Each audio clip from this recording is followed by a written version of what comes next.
Sebuah kisah epik dan kolosal berlatar belakang di Semenanjung Korea abad ke-16 waktu Im Jin War, tentang dua bocah kecil yang memiliki latar bagai bumi dan langit, seorang budak dan seorang anak pejabat militer. Mereka dibesarkan bersama dengan gaya yang berbeda. Si budak harus menanggung semua kesalahan tuan mudanya waktu berlatih pedang dan disiksa. Budak ini bangkit dan menjadi ahli pedang hanya dengan melihat latihan tuan mudanya. Ketika dewasa, budak ini melarikan diri dari tuannya dan menjadi pejuang paling terkenal yang membela rakyat. Sedangkan si tuan muda menjadi pengawal kesayangan Raja Lalim yang egois. Jepang pun masuk ke Semenanjung Korea, membuat keadaan membara. Rakyat kelaparan, tersiksa, dan raja melarikan diri. Akhirnya keduanya bertemu bertarung penuh dendam, membuktikan siapa yang harus hidup. Film ini penuh dengan adegan pertarungan epik yang kolosal. Dibintangi oleh Gang Dong-won, Baek Jong-min, Cha Seung-won, Kim Shin-rok, dan Jin So-kyu. Tanpa lama-lama, yuk kita gaskan!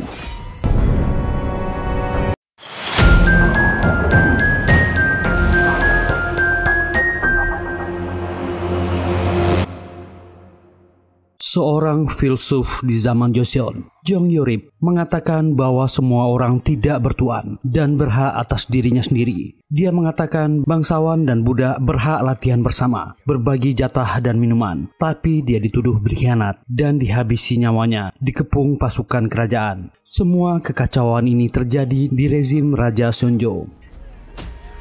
Di istananya, raja ini membaca tulisan Yorip. Raja maupun budak semua setara. Dia sangat tersinggung dan marah. Anak filsuf ini juga tertangkap dan lidah orang ini dipotong. Dan para menteri memerintahkan hakim untuk memenggal oknam para pengkhianat yang sejalan dengan filsuf ini. Dan hukuman itu dipertontonkan ke masyarakat luas agar tak ada lagi yang berani punya pikiran macam-macam. Di pasar dekat ibu kota sedang ada pertunjukan musik dan keterampilan. Orang ini bernama Guang Yi, seorang pemburu budak, datang dengan kudanya sambil menyeret seseorang. Dia berteriak lantang. Budak yang ditangkapnya bernama Chon Yong. Dia sudah tak sanggup berjalan. Guang Yi turun dari kudanya, lalu mendekati orang ini, menunjukkan pada semua orang para budak yang melarikan diri akan dieksekusi. Tapi ternyata budak ini melawan, berusaha untuk kabur, dan kembali dia tertangkap 12 tahun yang lalu. Ibu Chon Yong juga seorang budak. Dia bekerja di rumah wakil menteri pertahanan. Chon Yong mengikuti persidangan bersama ayahnya untuk memutuskan nasibnya. Apakah dia menjadi seorang budak atau orang biasa seperti ayahnya? Hakim bertanya pada ayahnya, apa dia tahu aturan ini? Ayahnya paham, jika salah satu dari orang tua anak adalah budak, maka anaknya pun bisa menjadi budak. Hakim pun segera memutuskan, Chon Yong akan menjadi budak. Mereka tak perlu sidang lagi. Hakim memutuskan secara sepihak. Walaupun ayah Chon Yong berusaha membela, tapi nasibnya sudah diputuskan. Chon Yong pun dibawa pergi. Dia menggenggam erat pedang yang diberikan ayahnya. Chon Yong akan melayani keluarga wakil menteri pertahanan. Mereka adalah keluarga militer terbaik di Joseon. Keluarga mereka selalu lulus ujian militer. Mereka memiliki 60 kamar dan memiliki 100 lebih budak. Kesemua keperluan harian pejabat ini akan dilayani budak. Dikerjakan hampir 100 orang. Tugas Chon Yong adalah menggantikan anak wakil menteri itu untuk dipukul. Jika anaknya berbuat salah, Chon Yong akan bergantian dengan anak yang pingsan ini. Pintu dibuka.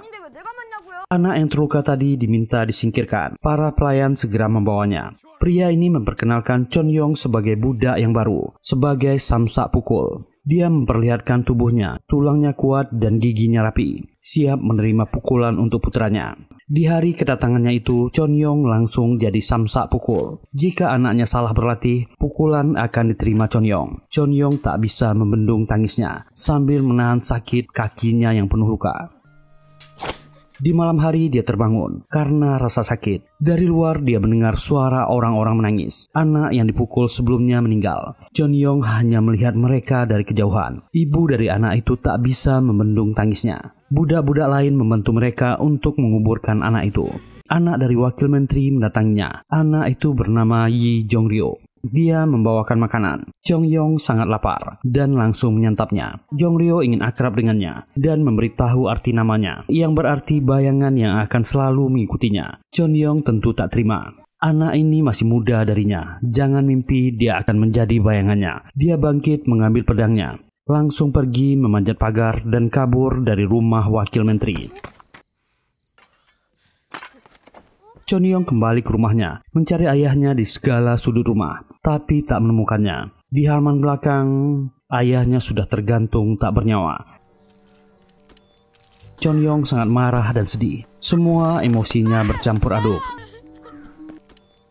Tapi Gwang Yi, si pemburu budak, menemukannya dan menyeretnya kembali ke rumah wakil menteri. Kembali ke masa sekarang, Chonhyong yang kabur juga kembali ditangkap oleh Gwang Yi dan menyeretnya kembali ke rumah wakil menteri. Orang ini mengembalikan pedang yang dicuri Chonhyong. Jongryeo yang sudah dewasa melihat Chonhyong ditangkap. Chonhyong pun berkata, kenapa mereka sangat menyukainya. Setiap kali dia kabur, mereka selalu berusaha untuk membawanya kembali. Jongryeo tiba-tiba datang menutup mulutnya, memintanya untuk minta ampun agar ayahnya tak marah. Tapi Chonhyong sudah muak dengan keluarga ini. Dia memarahi tuan mudanya. Dia selalu gagal ujian militer bertahun-tahun. Bagaimana bisa tahun ini dia berhasil menjadi peringkat pertama? Para budak dan orang-orang di sana tertarik dengan omongan Chonhyong. Mereka berbisik, apakah keluarga ini menyogok? Wakil menteri marah. Dia mengeluarkan pedangnya, mengarahkan pada Chonhyong. Chonhyong sudah menunggu saat-saat ini. Dia menggigit pedang itu. Wakil menteri ini tak bisa menahannya, akan menghabisinya. Tapi Jongryeo meminta ayahnya untuk berhenti. Para pelayan memperhatikan mereka. Chonhyong sedikit pun tak takut. Sambil menggigit pedang, dia tertawa. Wakil menteri sangat gusar. Dia menjaga martabatnya dan meminta orang ini dikurung di gudang dan pergi dari sana. Jongryeo menarik pedangnya, membuat pemuda ini terluka. Dia sangat marah, berteriak meminta Jongryeo menghabisinya sekarang. Jika tidak, dia bersumpah suatu saat seluruh keluarganya akan meninggal di tangannya. Ayahnya, ibunya, istrinya, bahkan anaknya. Dia mengutuk mereka dan akan melempar mereka ke dalam api dan membakarnya. Jongryeo berusaha menahan amarahnya, menyuruh pengawal menahan orang ini. Dan berbisik dia akan menghukumnya. Dia menusuk tangan Chonhyong sebagai hukuman. Chonhyong pun menatap orang ini dengan sangat marah. Kembali ke masa lalu, Chonhyong kecil terus dipukuli. Setiap kali Jongryeo membuat kesalahan di latihan pedangnya, Chonhyong terus melihat latihan itu. Dia mempelajari pola serangan pedang itu. Selalu pada malam hari dia membangunkan Jongryeo dan melatihnya, mengancam akan memukulinya 2 kali lipat jika dia salah. 무조건 오른쪽. 상단으로 시작.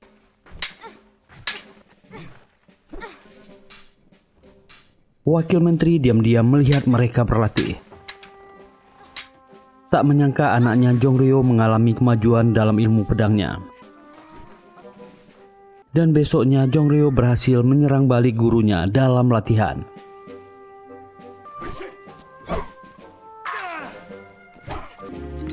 Melihat perkembangan anaknya, wakil menteri menyuruh Jongryeo terus meminta Chonhyong berlatih dengannya di malam hari. Bocah ini setuju asal dia tak dipukuli lagi. Dan Chonhyong mematahkan kayu-kayu itu. Sejak saat itu mereka terus berlatih pedang di malam hari, bahkan hingga mereka dewasa.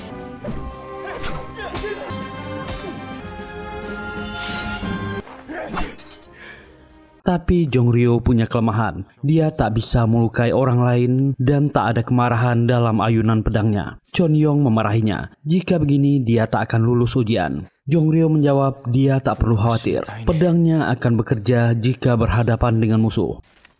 Waktu pun berlalu. Sudah saatnya bagi Jongryeo mengikuti ujian pelatihan militer dan menguji keahlian pedangnya. Chonhyong mengantarnya untuk ujian. Tapi Jongryeo terus saja gagal dalam ujian itu, berkali-kali gagal. Meskipun dia sudah berlatih keras sampai ayahnya malu. Dia tak tahu harus menghadapi anaknya lagi.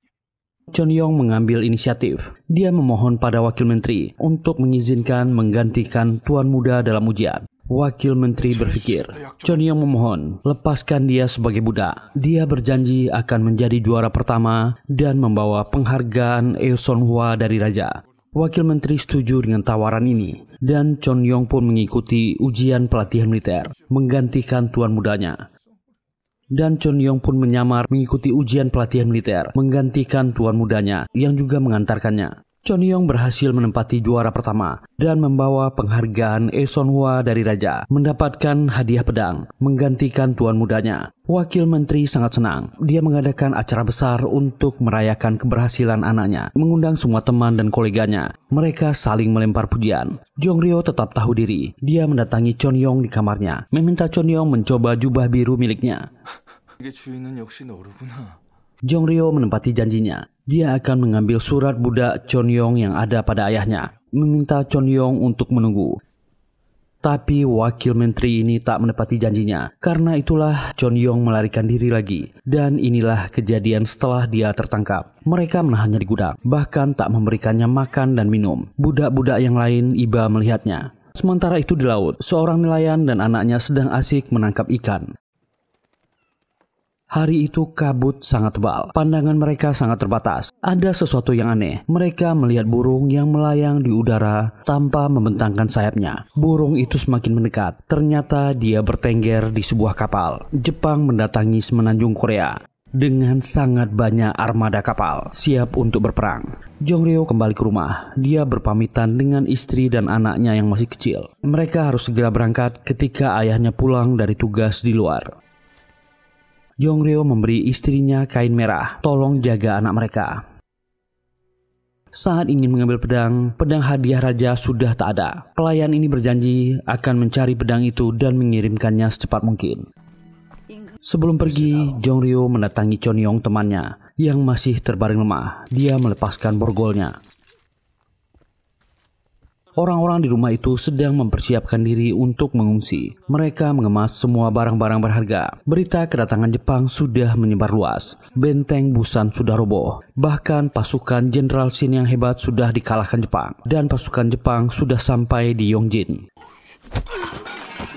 Seorang pelayan menuduh seorang budak mencuri pedang milik Jongryeo. Itu adalah pedang hadiah raja. Tapi budak ini bingung, dia tak mengambilnya. Pelayan itu memukulnya, memintanya mengaku.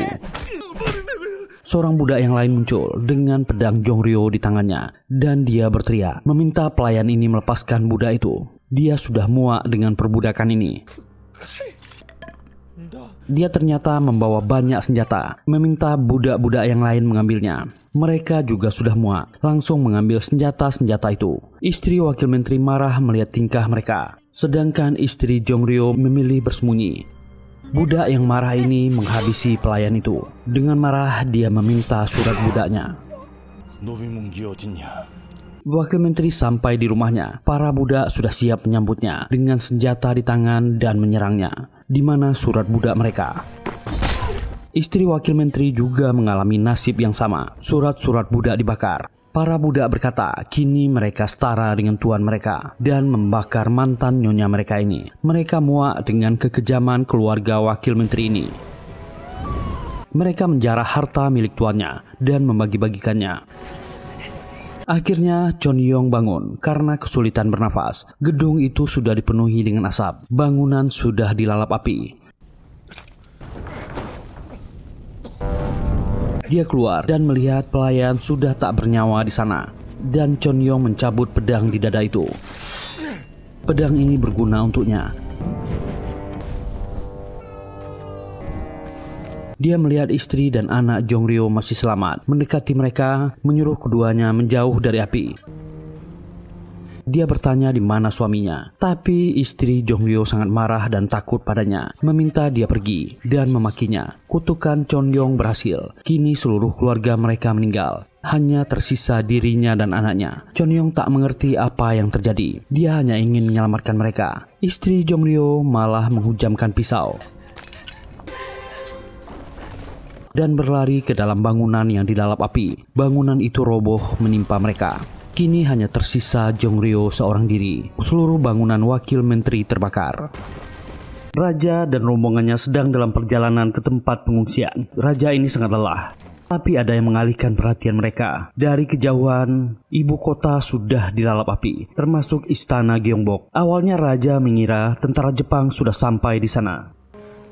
Seorang menteri datang melapor. Kebakaran itu adalah ulah rakyatnya sendiri. Raja sangat kaget. Apa alasan rakyatnya melakukan itu? Dia tak sadar diri. Raja Songjo adalah raja yang lalim. Dan malam itu hujan turun dengan lebatnya.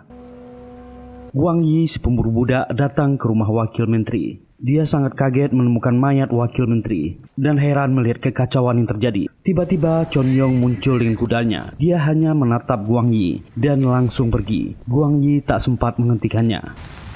Chon Yong pun pergi ke istana kerajaan. Dia masih bertanya-tanya apa yang sebenarnya terjadi. Di sana sangat kacau. Para budak tak lagi mengikuti perintah tuannya. Mereka membakar surat-surat budak. Mereka semua setara di tengah kekacauan. Isu raja yang kabur meninggalkan istana menyebar luas di masyarakat. Mereka kecewa dan memporak-porandakan semuanya karena pemimpin mereka sudah tak ada dan tak berani melawan Jepang. Chon Yong cuma menatap itu semua. Dia menutup cap budak rapat-rapat dengan kain merahnya. Dia akan memulai hidup yang baru.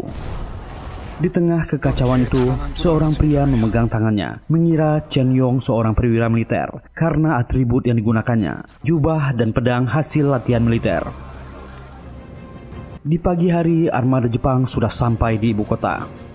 Di keramaian orang mengungsi, seorang pria bernama John mengumpulkan orang-orang untuk membentuk pasukan aliansi melawan Jepang. Dia berada di depan gudang senjata istana. Pasukan Jepang akan tiba. Mereka harus melindungi diri sendiri. Pria yang membawa Chon Yong bernama Sam Moon. Dia adalah bangsawan ahli strategi. Sam Moon berteriak. Dia membawa seorang pria bersamanya. Orang-orang percaya melihat dandanan Chon Yong. Chon Yong pun bicara di depan, mengumpulkan orang-orang sesuai kemampuan mereka.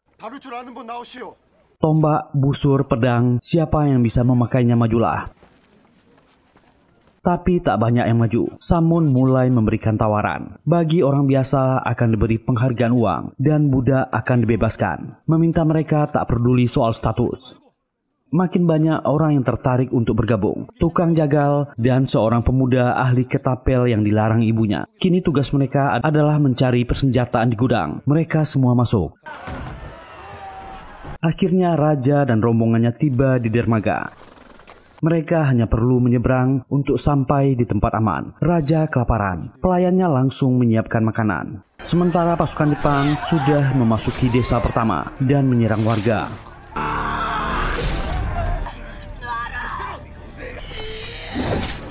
Mereka berusaha melawan, tapi tak bisa menandingi pasukan Jepang. Tentara ini mengumpulkan jarahan perang. Seorang peramal tertangkap, menyumpahi komandan pasukan Jepang. Komandan ini tak mengerti ucapannya. Seorang pria yang ditahan mengatakan artinya, dan komandan ini menghabisi peramal itu. Pria yang menerjemahkannya diperintahkan untuk mengikutinya. Sementara itu di dermaga, para budak berusaha menyediakan makanan yang terbaik untuk raja. Raja ini tak puas dengan hidangan yang dibawa dan protes. Para pelayan dan budak memohon ampun. Tiba-tiba sebuah batu dilemparkan ke nampan makanan raja.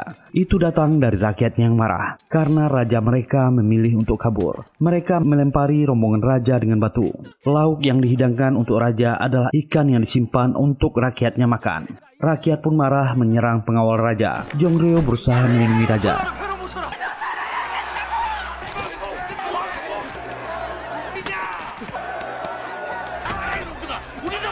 Tapi dia tak sanggup menyakiti orang lain.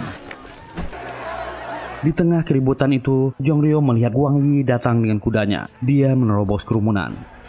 Jongryo bertanya apa yang terjadi. Wang Yi menyampaikan kabar duka. Para budak telah membakar rumahnya dan kabur. Tak ada satupun yang tersisa. Ayahnya, ibunya, anak dan istrinya meninggal. Dia melihat Chon Yong mengenakan jubah dan pedang miliknya, lalu kabur dengan kuda curian. Jongryo terdiam, emosinya campur aduk. Dia sangat marah, kesal dan sedih, dan dia menjadi gelap mata. Kini pedang Jongryo penuh dengan amarah. Dia melampiaskannya. Dia menyesal telah menganggap budak setara dengannya. Dia sanggup menghabisi siapapun dengan pedangnya sekarang.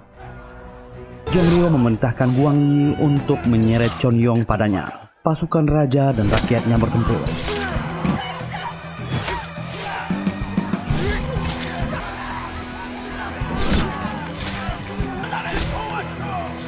Pertumpahan warna merah besar-besaran terjadi. Tak terhitung nyawa yang dihabisi Jongryo malam itu.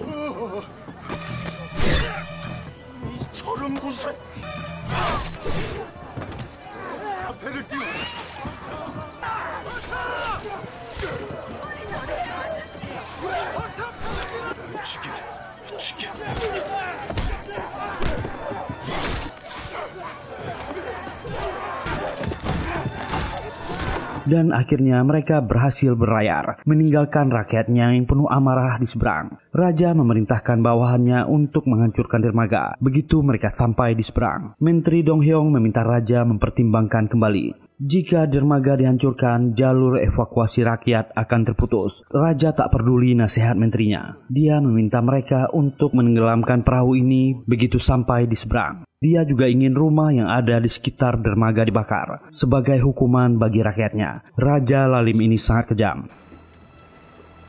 Tentara Jepang sudah beranjak ke desa selanjutnya. Di desa itulah pasukan Chonyong berada. Mereka sudah bersiap menyerang Jepang dan menyerang dengan ketapel, melempari tentara dengan batu. Tentara Jepang marah dan mengejar.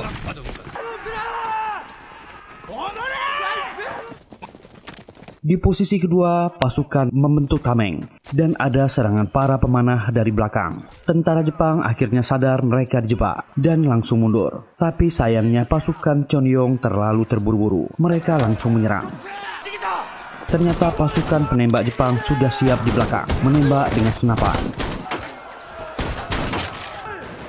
Banyak yang menjadi korban di tengah kekacauan itu. Chonyong mencoba mengacaukan pasukan ini, melompat ke tengah pasukan Jepang.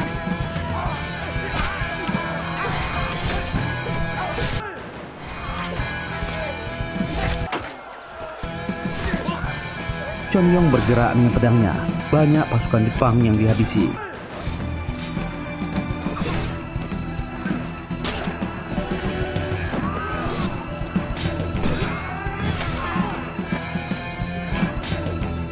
Komandan tentara Jepang mengamatinya, dan banyak pasukan Jepang yang dihabisi.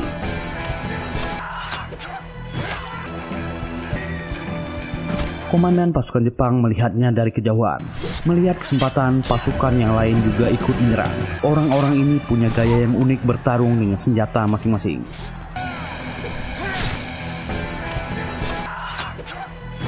Jepang mencoba strategi baru dengan pasukan kavalerinya.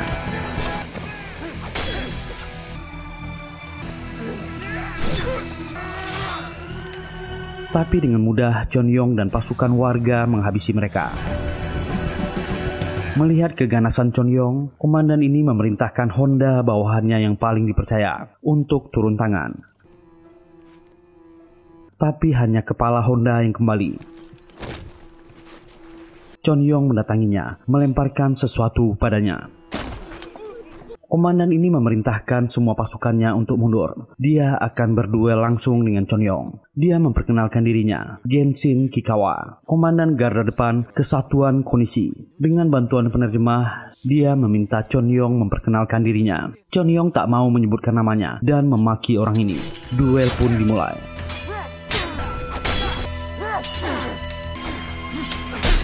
Genshin melihat nama di pedang milik Chonyong. Duel mereka sangat cepat.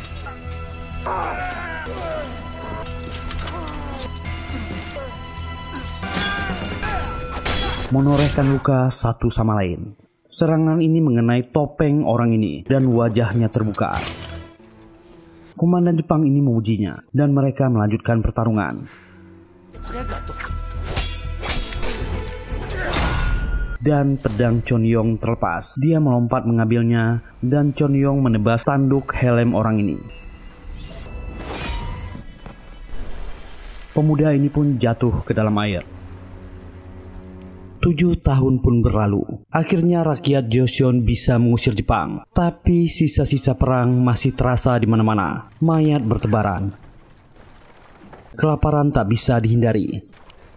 Sementara itu Jongryo masih terus memburu budak yang telah menghabisi keluarganya. Tapi baginya Chonyong lah yang paling dia incar. Mereka masih belum menemukan jejaknya.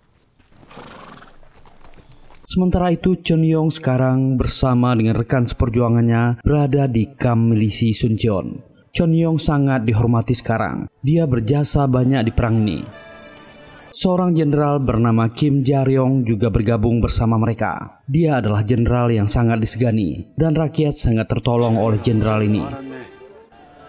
Wanita ini bernama Byomdong, salah satu pejuang yang bergabung dengan Chonyong. Raja sudah kembali ke ibu kota. Dia ingin membangun kembali gedung kerajaan yang telah hancur. Sementara bangunan dikerjakan, Raja Sonjo akan tinggal di rumah Pangeran Wolsan. Dia mengumpulkan semua orang yang telah mengawalnya untuk makan bersama. Mereka makan besar dengan gembira. Byomdong pun menagih janji Sammun. Mereka sudah banyak menghabisi musuh. Bahkan perang sudah hampir berakhir. Rakyat biasa akan diberikan penghargaan dan budak akan dibebaskan. Tapi sampai sekarang janji itu tak terwujud. Banyak dalih dan alasan. Sammun berkata mereka belum mendapatkan persetujuan istana. Jenderal Jaryong membuka suara. Dia berencana ke ibu kota untuk menemui raja. Dia paham perasaan mereka dan meminta mereka menunggu sebentar lagi. Byomdong pun merasa akan buang waktu jika jenderal harus ke Hanyang. Di istana, Jang Ryo menceritakan pada Raja Sonjo apa yang terjadi pada keluarganya. Raja pun memberi saran padanya. Itu kesalahan keluarganya sendiri yang membuat para budak membelot. Jang Ryo yang sekarang dekat dengan raja berusaha menjilat bahwa konstruksi istana adalah prioritas guna melindungi raja. Tapi Menteri Dok Hyong meminta raja untuk mempertimbangkan kembali. Kondisi negara sedang hancur. Setelah perang selama 7 tahun, rakyat mereka melarat dan sengsara, serta membebaskan para budak yang telah berjuang sebagai prajurit untuk mengambil hati rakyat. Raja mendekatinya, dia setuju dengan rencananya, tapi pembangunan istana tak bisa ditunda. Raja Lalim ini sangat egois. Komandan Genshin Kikawa bersama pasukannya belum kembali ke Jepang. Mereka menyamar sebagai warga lokal. Dan seorang pengintai melihatnya. Pengintai ini melaporkan ke pasukan di kesatuan Soncheon. Para jenderal dan Chonyong pun menyusun strategi untuk menangkap orang-orang ini. Pasukan Jepang sedang dalam perjalanan dan salah satunya tampak sedang mencari sesuatu. Mereka menemukannya. Dan ternyata pasukan Chonyong sudah mengepung mereka dari segala sisi. Pertempuran kembali dimulai.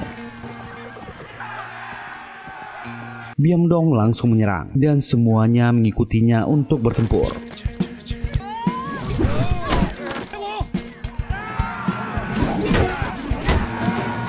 Dari sisi seberang, Chonyong datang dengan kudanya.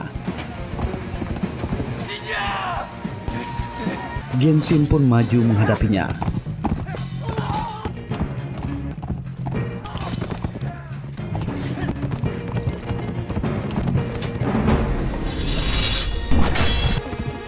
Chonyong menyapa orang ini. Luka di wajah Genshin akibat pedangnya. Orang ini sangat dendam pada Chonyong. Dan keduanya kembali mengayunkan katananya.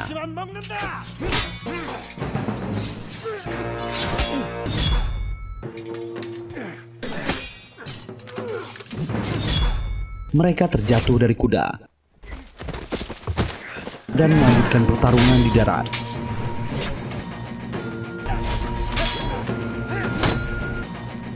Chonyong kehilangan pedangnya, tapi dia bisa merebut pedang Genshin dan menyerang.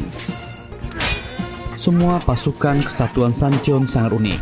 Si pemuda ketapel yang bernama Minje sangat cepat.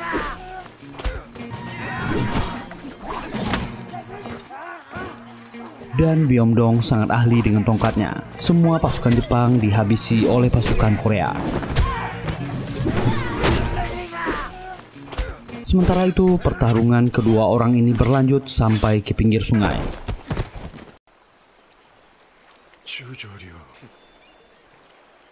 Genshin mengambil pedang Chonyong yang jatuh. Ini pertarungan yang kesekian kalinya, dan biasanya Chonyong selalu menang.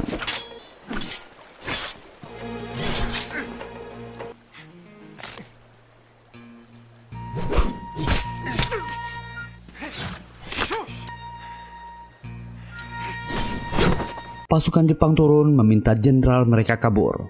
Chonyong pun marah, jangan ganggu duel mereka. Byomdong juga turun. Kenapa dia belum selesai juga? Byomdong berkata, mereka harus membawa orang Jepang ini hidup-hidup untuk negosiasi dengan raja. Pertarungan ingin kembali dilanjutkan. Tapi salah satu pasukan Sancheon melemparkan jala dan mereka berhasil menangkap Genshin Kikawa. Ternyata komandan Jepang ini adalah iblis kejam yang menghantui rakyat selama ini. Dia adalah pemotong hidung warga dan sudah banyak yang menjadi korban. Orang ini juga membawa peti harta. Isu yang beredar pasukan Jepang menjarah harta dan menyembunyikannya. Jenderal ini ingin membawa harta itu ke ibu kota untuk diberikan pada negara. Byongdong langsung pergi. Dia sudah muak dengan omongan soal negara. Padahal mereka menawan pasukan Jepang. Mereka tak bisa menghabisi Genshin. Dia berguna sebagai bukti perjuangan mereka dan menagih janji pada raja. Genshin bertanya, kenapa tangannya selalu dibalut kain merah? Chonyong tak mau menjawabnya. Itu adalah tanda budak yang ditutupi Chonyong.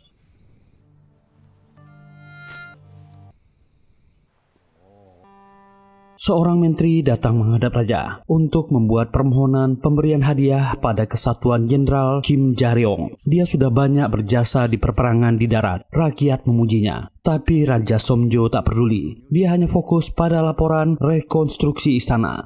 Masalahnya kini mereka tak memiliki anggaran untuk melanjutkan pembangunan. Pasukan Jenderal Jaryong sampai di daerah Cheongju.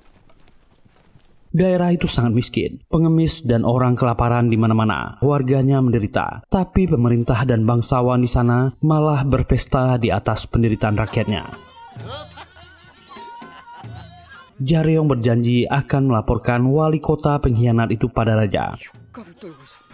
Malamnya, Byongdong tak percaya. Dia sudah sangat muak dan harus mengandalkan pemerintah dan raja. Jenderal selalu menyebut raja dan raja. Tapi orang itu kabur ketika perang dengan Jepang. Byongdong muak. Dia tak sanggup lagi dan ingin pergi. Jenderal Jaryong berusaha meyakinkannya. Mereka harus percaya pada pemerintah. Tapi itu membuat Byongdong semakin kesal. Ini hanya mimpi sia-sia. Sepanjang hidupnya, hanya Jenderal Jomryong, bangsawan yang dia hormati.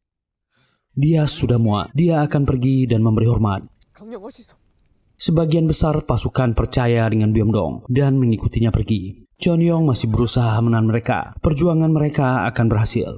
Tapi itu tak berhasil meyakinkan orang-orang ini. Mereka sudah tak percaya dengan pemerintah. Hal pertama yang dilakukan pasukan Byongdong adalah menghukum wali kota Cheongju. Mereka mengambil stok persediaan makanan orang ini dan akan dibagikan.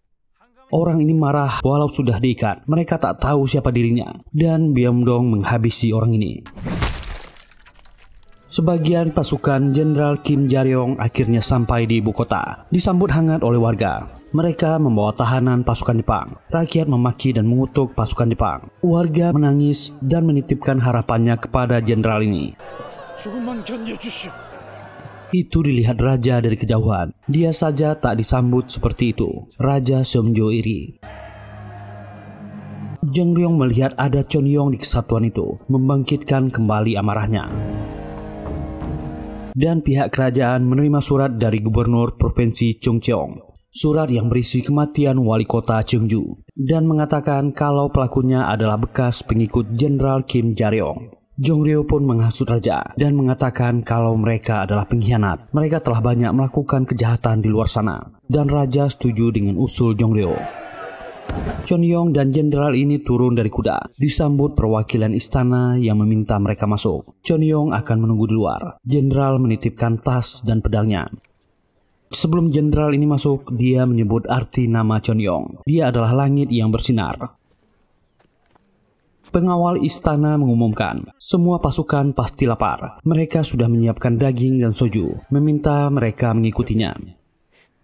Tapi itu adalah jebakan yang telah disusun pihak istana. Jenderal Jaryong dituduh sebagai pengkhianat. Jenderal ini tentu melawan, menghadapi para prajurit dan pengawal. Tapi orang tua ini masih tak tega. Dia tak ingin melukai pengawal raja. Dia berteriak dan ingin bertemu dengan raja. Tapi jenderal ini ditembak oleh Jongryo. Sementara pasukan jenderal yang mengikuti pengawal ini juga dikepung. Mereka semua diserang dan dihabisi. Tentunya mereka berusaha melawan. Tapi hanya Chonyong yang berhasil kabur.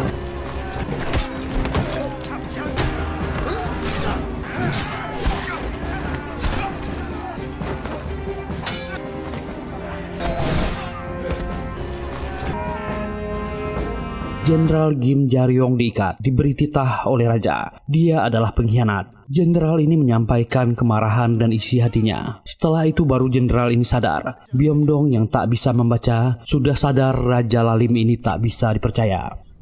Kepala Jenderal Kim Jaryong digantung, dianggap sebagai pengkhianat, beserta seluruh pasukannya yang ditangkap. Chonyong yang menyamar menangis melihat itu. Dia melihat ada Jongryo di sana. Malam harinya saat Jongryo kembali ke rumahnya, semua pasukannya sudah binasa dan dihabisi. Chonyong membantai mereka semua dan menyapanya. Amarahnya meluap dalam ayunan pedang, layaknya bertemu dengan musuh lama. 천영이 무난 인사 두려움.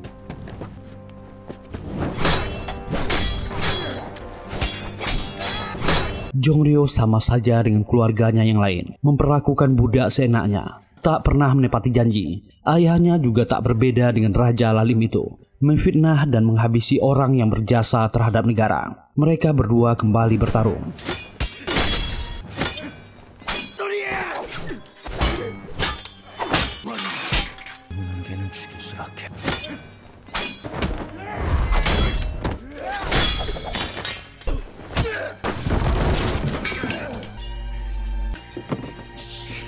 Jongryo berkata dia sudah menganggapnya sebagai temannya. Chonyong menolaknya, dia tak pernah memintanya. Dia dan semua keluarganya sama saja.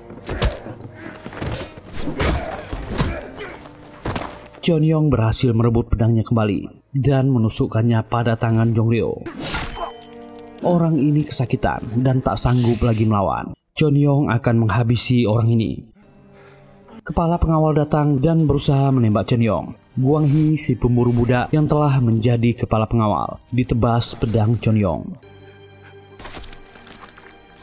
Chonyong pun berkata, dia akan mewujudkan keinginan Jongryo. Dia akan jadi seorang pengkhianat. Para pengawal yang lain bergegas mendatangi rumah. Chonyong berhasil kabur dan mengambil kembali semua kepala rekannya dan keluar dari kota. Amarah ini tak akan pernah padam. Raja Somjo menyesal dengan ide menghukum Jenderal Jaryong. Dia menyalahkan Jongryo karena kini rakyat berbalik melawannya. Rakyat menjadi rusuh dan meminta keadilan. Jongryo memutar otaknya. Dia memiliki sebuah ide. Dia memberitahu raja soal isu harta karun yang dikumpulkan oleh Jepang. Dan jika mereka berhasil menemukannya kembali, mereka bisa membangun istana. Raja Sonjo yang serakah langsung setuju. Mereka akan bekerja sama dengan tentara Jepang. Raja pun mengumumkan bahwa seluruh tentara Jepang sudah menyerah dan akan diberi mandat dan akan dibebaskan untuk mencari harta kerajaan. Tentu para menteri tak setuju, meminta raja mempertimbangkannya kembali. Jepanglah penyebab perang ini. Raja berdalih, rakyatnya lah yang telah memporak-perandakan negara ini. Mereka yang membakar istananya, mereka bukan rakyatnya. Raja akhirnya memutuskan untuk membentuk pasukan khusus tentara Jepang yang menyerah. Dan Jongryo ditunjuk sebagai pemimpin kesatuan ini untuk mengawasi mereka. Jongryo punya misinya sendiri, memanfaatkan Genshin Kikawa untuk menemukan Chonyong. Mereka memulai perburuannya. Malam itu di perjalanan, Chonyong berusaha menghapus tanda budaknya menggunakan pisau yang dipanaskan.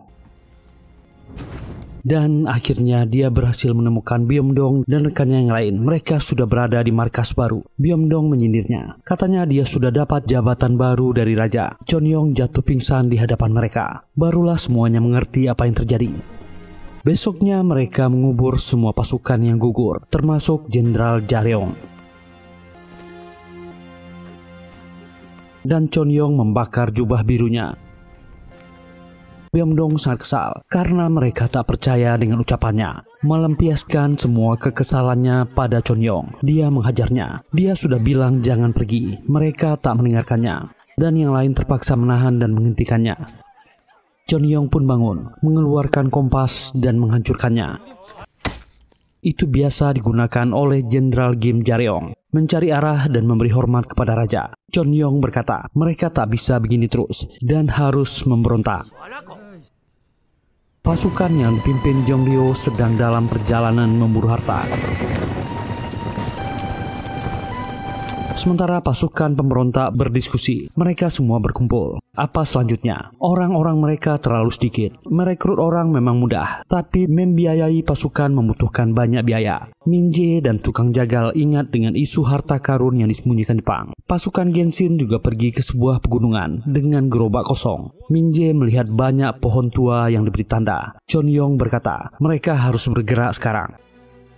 Mereka sampai di tempat tujuan dan berhasil menemukan gua harta itu. Mereka pun segera mengangkatnya, tapi mereka kekurangan gerobak untuk mengangkat semua ini. Pepatah yang mengatakan uang bisa membuat orang lupa diri benar adanya. Dan jala dilemparkan ke Chonyong dan Byeongdong. Otak pemberontakan ini Samon. Dia sudah muak dengan perjuangan selama 7 tahun ini dan memilih menikmati harta yang mereka temukan. Semua pasukan juga lelah. Yang mau menikmati harta berdiri di dekatnya, yang mau memberontak berdiri di belakang mereka berdua, dan banyak yang berdiri di belakang Sanmun. Byeongdong dan Chonyong sangat kesal. Satu-satunya cara untuk bertahan hidup adalah menang. Mereka akan dikejar dan diburu seumur hidup. Byeongdong sangat kesal dengan orang-orang ini. Bahkan si tukang jagal juga ikut dengan Sangmun. Ingatlah Jenderal Jaryong yang meninggal, mereka harus membalasnya. Tapi orang-orang ini tak peduli. Minje juga dipaksa untuk ikut dengan mereka. Dan keduanya diikat di batang pohon. Dalam perjalanan, Sangmun tak tega melihat Minje, membiarkannya kembali ke Byeongdong. Lepaskan mereka berdua sebelum dimakan binatang buas. Minje pun langsung pergi. Beberapa pasukan yang lain mengejeknya dan melanjutkan perjalanan. Tak lama mereka dikejutkan dengan pasukan kerajaan yang menembaki mereka. Barulah Sangmun dan orang-orang ini menyesal. Minje mendengar suara tembakan. Dia kembali dan bersembunyi, melihat semua rekan-rekannya dibantai pasukan kerajaan. Minje pun bergegas menuju ke tempat Byeongdong dan Chonyong, melaporkan apa yang telah dilihatnya. Mereka pergi ke TKP. Rekan-rekan mereka telah meninggal semuanya. Harta juga telah lenyap. Byeongdong sangat marah dan kesal. Kenapa mereka tak mendengarkannya? Ada catatan yang ditinggalkan Jongryo yang berkata dia akan menunggu Chonyong dan memburunya. Pasukan Jongryo membawa peti harta itu ke pinggir pantai. Ternyata pasukan Jepang berniat memberontak, menunggu datangnya kapal untuk mengangkut peti harta ini ke Jepang. Tapi Jongryo yang diutus raja untuk mengambil harta, dia sudah curiga Jepang akan memberontak. Dia memerintahkan bawahannya untuk waspada. Ketiga orang ini sudah di sana, melihat dari atas hutan. Byeongdong menyuruh mereka menunggu. Situasinya agak aneh. Dan pasukan Jongryong menodongkan senjata. Genshin tak menyangka Jongryo membaca rencananya. Jongryo berkata, dia sudah menduga rencana Genshin. Mereka adalah musuh. Jongryo memerintahkan pasukannya untuk menembak mereka. Senjata itu malah meledak sendiri. Tentara Jepang ini tertawa melihat tingkah konyol tentara Jongryo. Mereka membiarkan pasukan Jepang merawat senjata itu. Mereka sudah mengotak-ngatiknya. Genshin meminta pasukannya menyerang, dan pertempuran itu dimulai. Wanita ini sudah menduga hal konyol akan terjadi.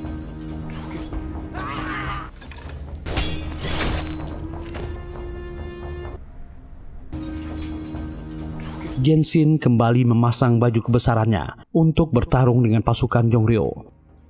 Kabut laut semakin tebal, membuat jarak pandang semakin dekat, dan pasukan Jepang bertarung menghadapi pasukan Jongryo. Jongryo pun maju sendirian.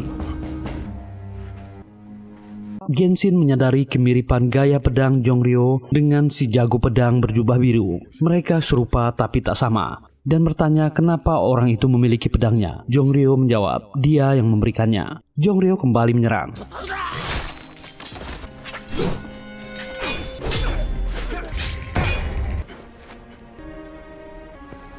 Genshin membuka helmnya, dia akan bertarung dengan serius. Dan dari kejauhan Chonyong pun datang. Tapi Jongryo langsung menyerangnya. Dan Chongyo berkata, dalam kabut tebal ketiga orang ini saling menyerang.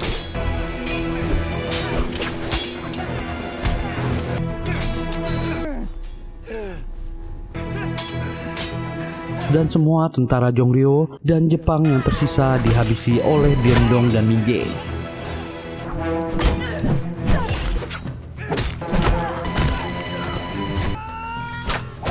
Dan Byeongdong terdesak.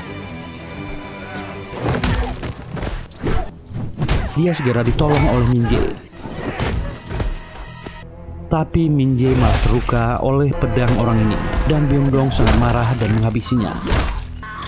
Kabut itu sering membuat mereka terpisah dalam pertarungan. Jongryo sudah kepayahan dan terluka. Dalam amarahnya, dia masih saja menyalahkan Chongyong atas kematian keluarganya. Chongyong baru sadar kenapa bekas temannya ini sangat marah. Jongryo menyerangnya. Chongyong membiarkan tangannya tertusuk. Dia mengatakan apa yang sebenarnya terjadi. Orang ini semakin marah. Dia tak percaya. Chongyong mengatakan dia paling tahu sifat istri dan keluarganya. Jongryo akhirnya sadar apa yang sebenarnya terjadi. Dia terdiam. Dia salah dimakan dendamnya sendiri. Genshin berhasil menemukan mereka dan langsung menyerang. Chongyong berusaha melindungi temannya. Amarah Jongryo hanya tertuju pada satu orang. Dia menyerang Genshin. Chongyong pun terluka parah. Katana Genshin berkali-kali menusuknya. Chongyong marah dan menyerang. Pedangnya patah. Dia mengambil pedang Jongryo. Duel sesungguhnya terjadi.